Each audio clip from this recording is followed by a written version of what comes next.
네, 다음은 강병원 최고위원의 발언이 있겠습니다. 6월 14일이었습니다. 차별금지법 제정 촉구 국회 청원이 국민 10만 명의 동의를 받았습니다.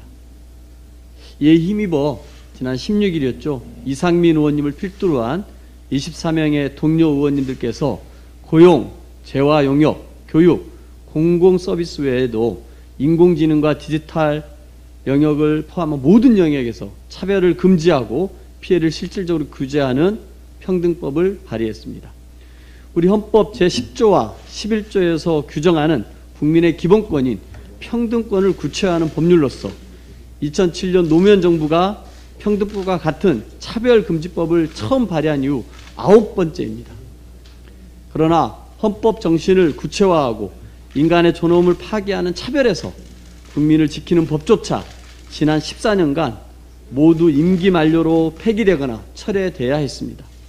무엇보다 법안을 왜곡하고 가짜뉴스를 퍼뜨리는 일부 세력의 압박에 용기 있는 대응을 하지 못한 정치권의 책임이 크다고 생각합니다.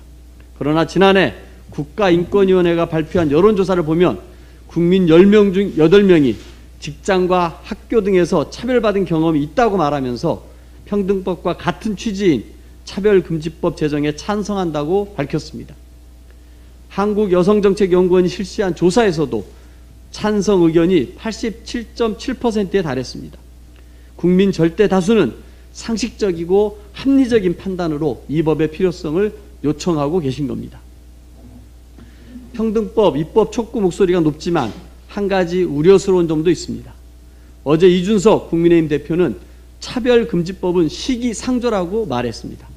당선 직후 본인 스스로 소수자나 약자에 대한 구조적 차별이 존재한다면 적극적으로 보정하겠다던 주장을 180도 바꾼 것입니다. 수술실 CCTV 설치도 신중, 평등법도 신중이라는 것은 결국 아무것도 하지 않겠다는 것입니다.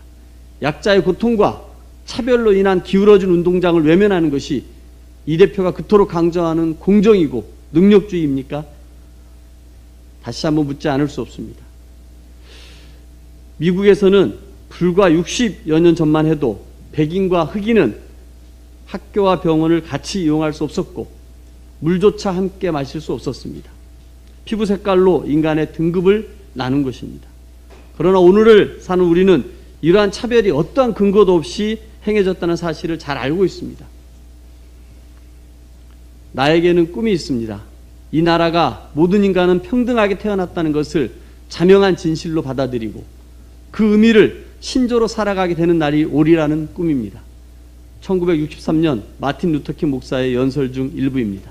평등법은 어떤 어려움 속에서도 인간의 존엄과 가치를 확장한 인류의 역사와 같은 꿈을 꾸는 법입니다. 저희 더불어민주당은 좋은 법으로 국민의 행복할 권리를 지키라는 민심을 무겁게 받들어 실천하겠습니다. 감사합니다.